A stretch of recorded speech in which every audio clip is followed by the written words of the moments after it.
Welcome everyone. Welcome to another preview. This is MetalCanyon, and we'll be checking out an early access version of Everspace 2 by Rockfish Games.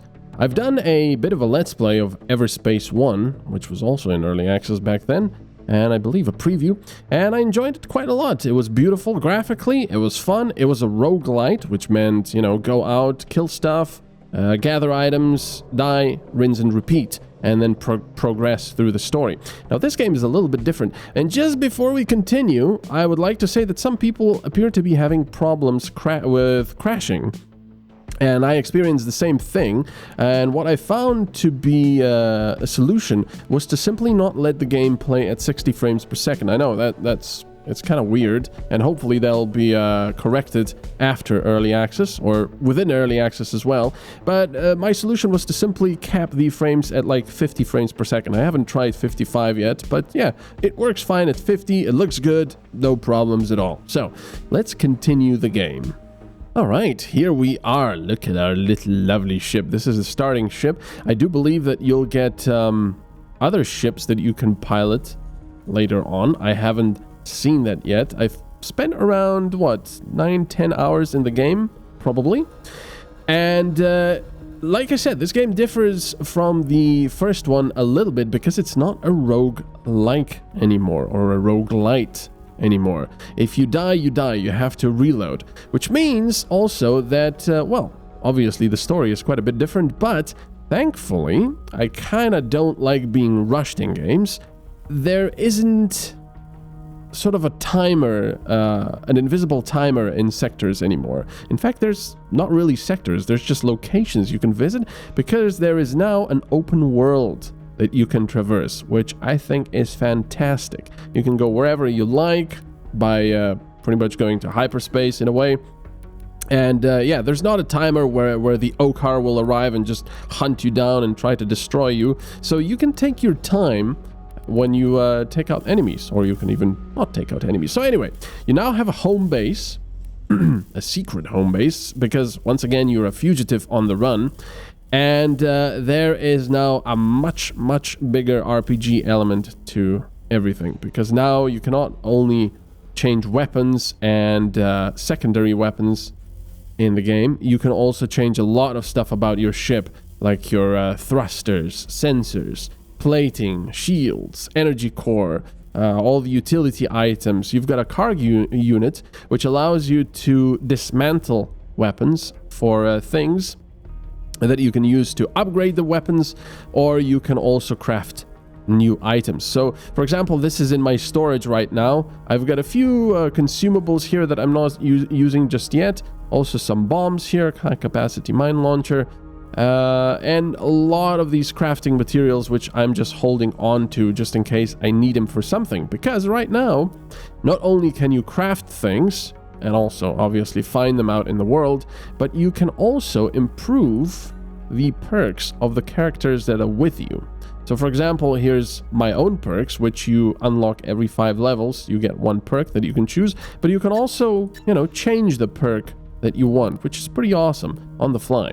And right now I only have Dax, who has the repairs. This is basically the station here that we're upgrading, but I've already upgraded the tractor beam, for example, to increase its range to 800 meters, and for that, to upgrade it to the 2nd level, which allows me to pull multiple objects at once, I'll need credits, wiring kits, crystal shards, and energy chargers.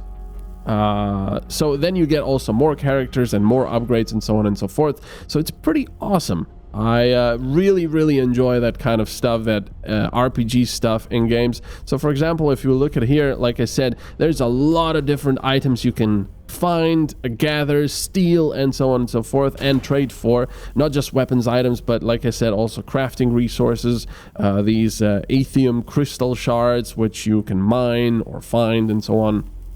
It's pretty nice.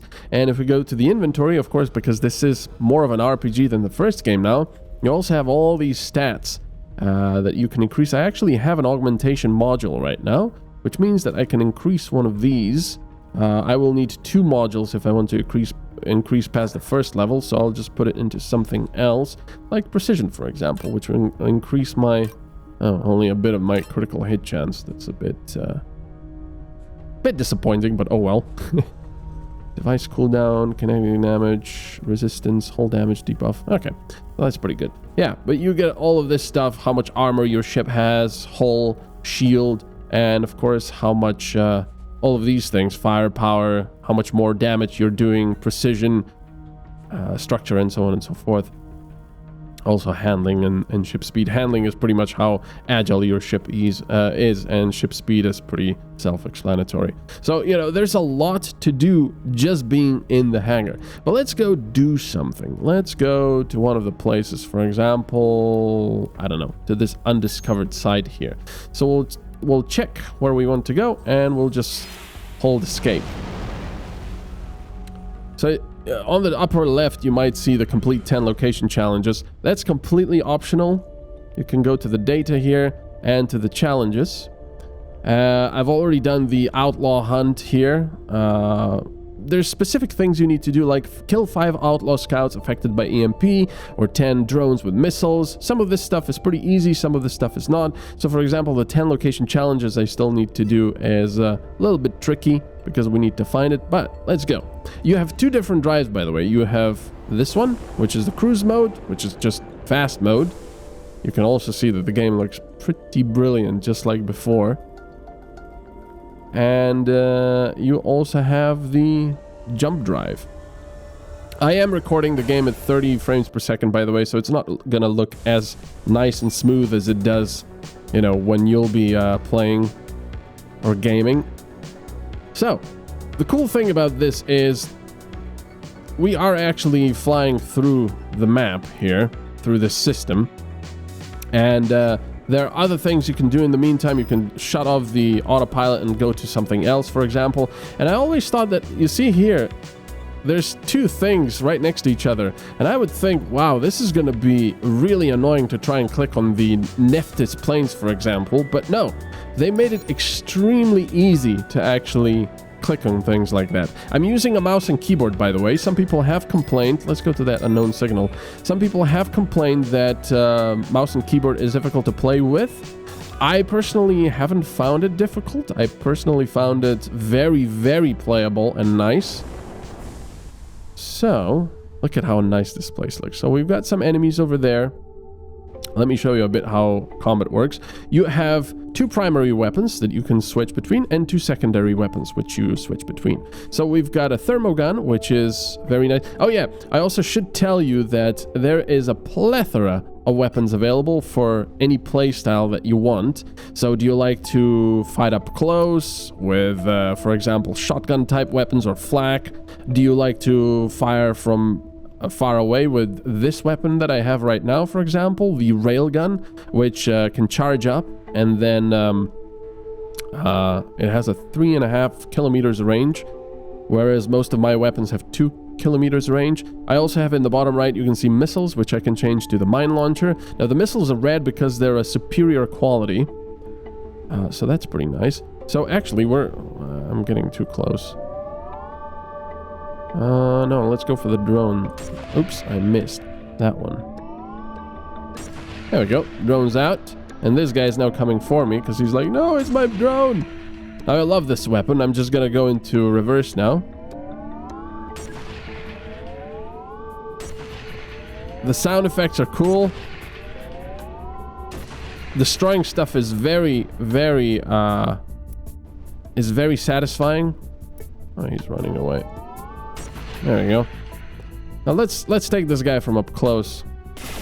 I've got these homing things.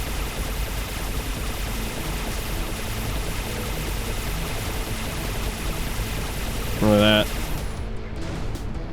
No valid target. Ouch. In the bottom left, I also have utility items. The first one is a corrosive thing, which I can use if I get really close. Where are they? Here. You can also change these devices. The corrosion injector, which afflicts the target with corrosion, dealing armor damage 23 per second directly to the hull for 4... Oh no, it deals directly to the hull. Okay, never mind. And I've got the EMP generator. The nice thing is, there's a lot of different stuff. I've only found these so far, but you can buy more. We've got quantum entangler, temporal nano recompensator, and stuff like that. But the really cool thing is, you can also change how these work. For example, the EMP generator I've got in base mode, but I do have 9 device upgrades, which means that I can upgrade this thing to have one of these different modes. For example, short circuit. The shields of effective targets take 29 shield damage per second, or cooldown reduced by 2 seconds for every target killed during the effect. There is a lot of cool little effects, not just on devices, but also on the weapons you find. So for example, this one gives me just plus 10% experience per kill. No biggie, right? This one cannot be damaged and does plus 20% increased damage if your ship is exposed to sunlight. But there's weirder stuff like chance to disable the target's shield, increase damage against units with a higher level than yours. Or for example, on plating, minus collision damage, or plus 74 handling, or plus 20% increased recharge speed if your ship is exposed to sunlight. You know, there's a lot of really, really cool side effects to things that make it that much more interesting. Now look at these lighting effects and everything. Everything is on ultra, by the way. And here we come to some exposed crystals that we can mine. Oops. Most of the stuff in this game is very, very satisfying.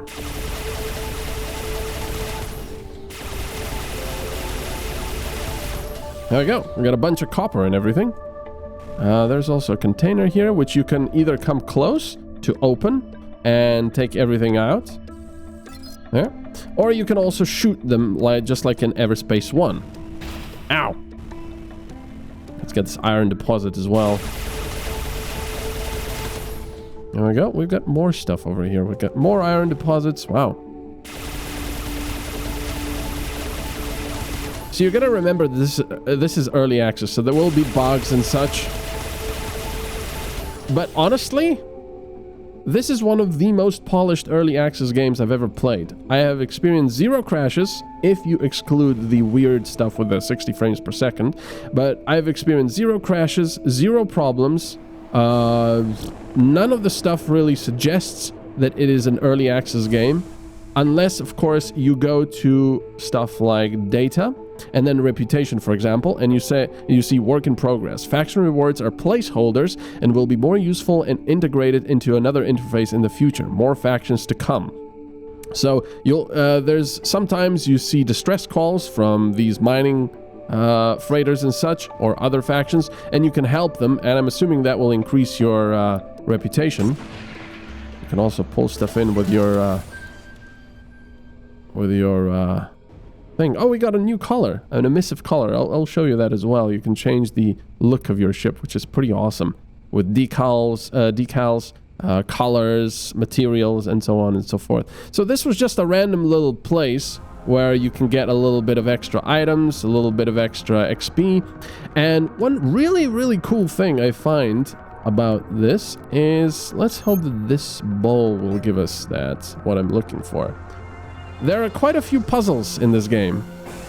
There were puzzles in Everspace 1, for example, where you had to fly through something or, you know, I don't know, destroy a shield generator to get into a place.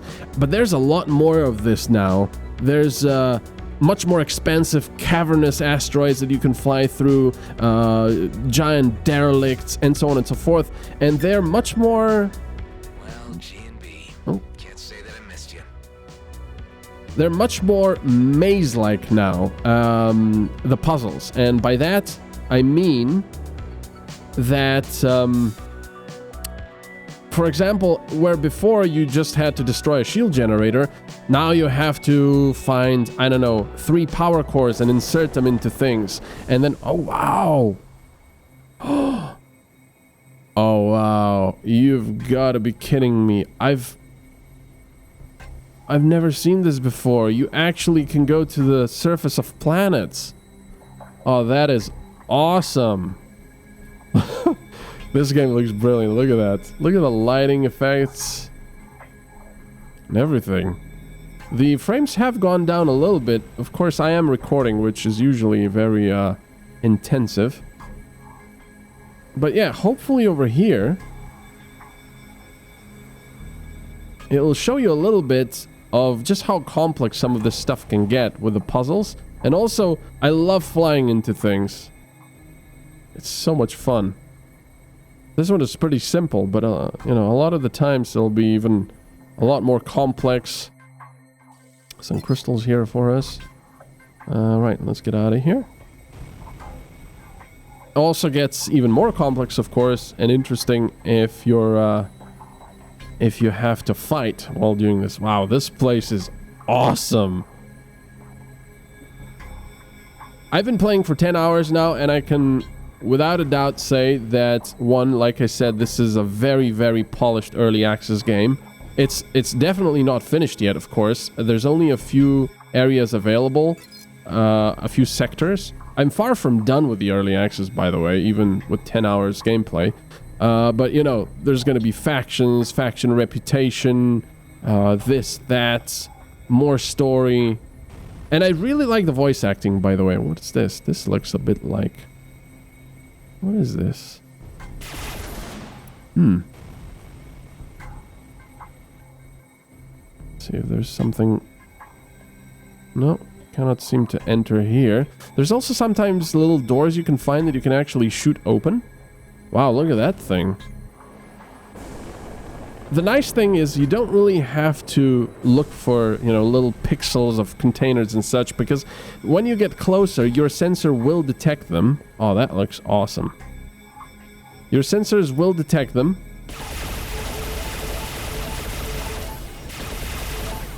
And, you know, give you a clue to where they are. So let's check all of these derelicts here. Yeah, but I was actually really surprised because, like I said, sometimes you have to find power cores, sometimes you have to avoid scanning devices and hack them so it slows them down. Sometimes you have to fly through derelicts and find explosive charges to actually blow something open. Look at there. There's doors that are malfunctioning and we can probably go through. Let's see. Yeah, we can. Oh, that's cool. Uh-oh. Ah! Bad turret.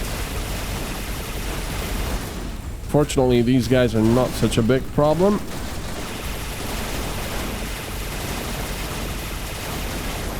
Oh yeah, by the way, there's also a different view. There's also a cockpit view, if you prefer that. What is here? Bulletproof container. So that's a bit of a nicer container. And we get a coil gun. Well, I've switched out my coil gun with the rail gun because I like it quite a bit. So this has a lot of kinetic DPS. You can also press and hold shift to compare items, for example. But we're most likely going to be... Against units with a higher level cannot be damaged. Most likely going to be dismantling this. And we'll get power coupling, circuitry, spare parts, and crafting XP. We also have this one, which has slight more range, resource range, but does not have the precision of our own sensors. So we're gonna dismantle this one. Oh, we've got an autocannon, which is a lot of kinetic DPS. Not that much range. I think I'm gonna dismantle this one because I like this style. The thermogun, which auto homes in. It's pretty nice. And the railgun, which is a sniper. So railgun from afar, and then, you know, the rest. Also, I really like the rocket launcher, which I use for destroying bigger ships. These are unguided missiles. Okay, let's see. Cannot get through here, I'm assuming. Nope. So we're gonna have to go out. Go through there. Please don't eat me. Look at that sun. Oh, this is beautiful. Sorry, I just haven't seen this place before. Very, very awesome. Let's see if there's something here. Well, obviously there's a container.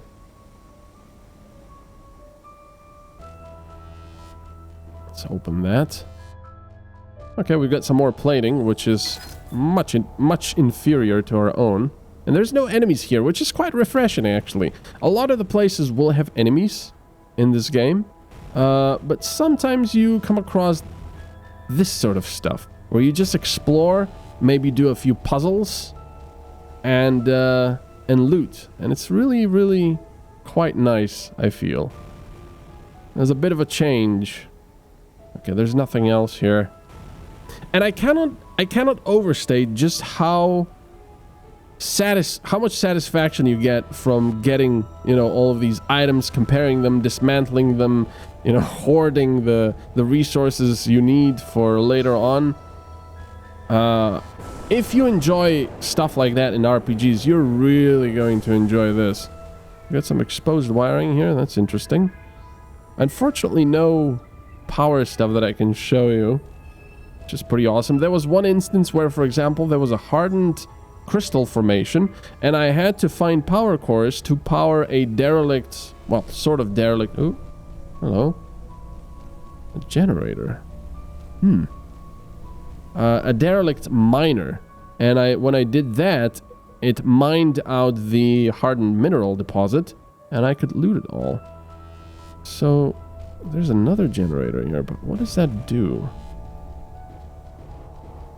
You can see that some of these derelicts are quite expansive, quite large.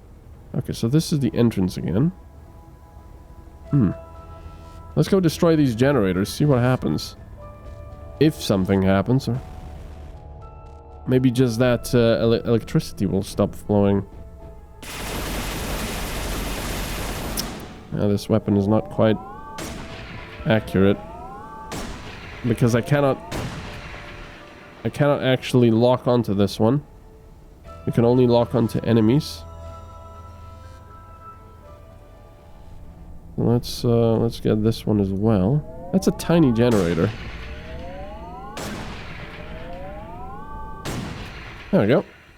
So we've destroyed the generator. Oh, something's spawned, or maybe something's opened. Ah, it's opened these doors. Look at that. Bulletproof container. Oh wow. We get an annihilator virus. Infects the target with a virus that spreads to nearby targets every 2 seconds. After 10 seconds, all affected ships suffer quite a lot of damage. That's pretty cool. And we get an Eterna bypass, which will allow us to craft an augment. That's pretty awesome. In fact, I think I'm going to switch out my EMP for this virus, because that sounds really cool. Let's do that. And we've got symptomatic. Infected targets deal 20% reduced damage. Deals 20% bonus damage for each additional debuff on the target. Duration increased by 50%. Yeah, let's do that mode. Ooh. Well, in fact, duration increased. So I'm assuming it's gonna... I don't know. Nah, for now, I'm gonna keep it like this. I'll have to think about it. One thing you have to be aware, because this is early access, if you do buy the game and play it, you might lose all of your saves because they will be doing wipes, most likely. So just be aware of that. Let's see this little board. Oh, there's nothing here. We build it, you finish it. Alright. I think we've mostly taken everything out of here that we can. The nice thing about this being an open world is that you can just leave at any time you want. I mean, you obviously have to do the story missions, but you can leave at any time. So this is an undiscovered site. I thought we went to that one already. Oh no, we haven't. So let's get out of here. Point over to the undiscovered site, which is here. Right now, by the way, you go straight through planets. That's not in early access yet. I'm assuming later on it'll actually either drop you out of cruise or something. I'm not really sure, but look at how pretty this is. The atmosphere of the planet, the asteroids, the lighting is excellent. All these things, they're really, really, really nice looking game. You also can press and hold Alt to look at your ship and enjoy that. And like I said, you can customize the appearance of your ship, which you cannot do right here because I'm not at a... Oh, no, wait. No. Available on station only, which is kind of unfortunate. But yeah, instead of going here and showing you everything, because I think there's a bit of the story here as well. Let's go back to one of these stations, and I'll show you a bit of the customization as well. And like I said, in the meantime, you can also find various trading stations where you can sell, buy, and also repair your ship. Up in the top left, we've got an ultimate ability, which charges up with kills. We've got the blue is shield, the yellow or orangish is armor, and then the red is hull. And of course, weapons have different values affecting shields and armor, and they all equally affect hulls. Well, I mean, not equally, but they don't really have advantages or disadvantages. They just do either more or less DPS. Look at how picturesque these places are. I really enjoy just flying through some of these. Alright, so let's go to this station here. Dock. And now we can repair and restock. We've got nothing to do here, of course, because, well, our ship is in good condition. There's also the shop. You can buy crafting stuff. They don't actually have any weapons or any such thing. So we can go to the ship and change the style. Oops. So that one, and edit. So we've got different paint jobs, for example. It's also very nice that it shows you what you have already selected for the second and third thing here, for example. So this one is metallic. It can also be standard. And you've got the roughness. So, you know, this would be completely, I don't know, chrome, I suppose. Well, not chrome, but brushed.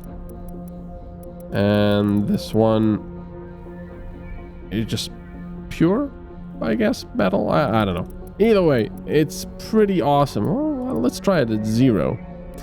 You've got the paint jobs. You've got detailing with the lights, for example. So you can change these lights here at the front. You can see the green, blue. I kind of like the blue. Noon sky. And you've got the secondary lights, which are, I think those ones at the bottom. Yeah, there you go. Those little ones. I mean, it's, you know, it's a little thing, but it's pretty darn cool. Oh yeah, it also changes these things. And then we've got decals. You can change them. Rockfish, all the other stuff. Change how they will look, the text colors, the outlines. And there's also planned cockpit stuff and ship modules. So let me show you the let me show you the cockpit stuff. I forgot what the button for that was. I don't know, but we can say cockpit, for example. So there you go. Look at that. And everything, I love the fact that everything is actually displayed on the cockpit. It's not just floating above it. So we've got our weapons down there. We've got the consumables, the devices, our speed, shields, everything. It's really cool. So if you prefer to play like this, you can. I don't know if this game will have VR or not just yet. So anyway, I'm not gonna keep babbling and playing. I would like you to experience this yourself. If you liked Everspace 1, you will enjoy Everspace 2, especially if you enjoy RPG stuff. So if you like RPG... What? Race gate? Oh my god, there's races. I haven't even noticed that. If you really like RPG stuff and space shooters like this, you will enjoy this a lot. I have. And I'm pretty picky about my space stuff. I like them to be more simulation-like. And this one isn't really simulation, but it's also not too arcadey because, like I said, there's a lot of RPG elements to it. So yeah, a little bit of a preview. Like I said, this is still early access. It's extremely polished. There's a fair bit of stuff still missing, but it is already a lot of fun playing it. And if you do buy it, be aware that your saves might be wiped with, well, any patch really. So just be aware of that. But yeah, should you buy this at the current price? I would say definitely yes, because they are doing everything right, the developers, for this game. I would say there's only a few minor quality of life issues that I would like to see changed. For example, when you jump into a dangerous place, you keep cruising, so you have to immediately stop, and often it'll just throw you into the middle of a few groups that will start annihilating you. There's also, when you go to your storage, you cannot just store everything. You have to right click on each thing to store it. You know, minor things like that, quality of life things that would be nice to have corrected. But this game is just, well, it is pretty brilliant. So yes, I heartily recommend you the game, even in early access. It gets my seal of approval. So thank you for watching, and I'll see you in another video. Bye bye.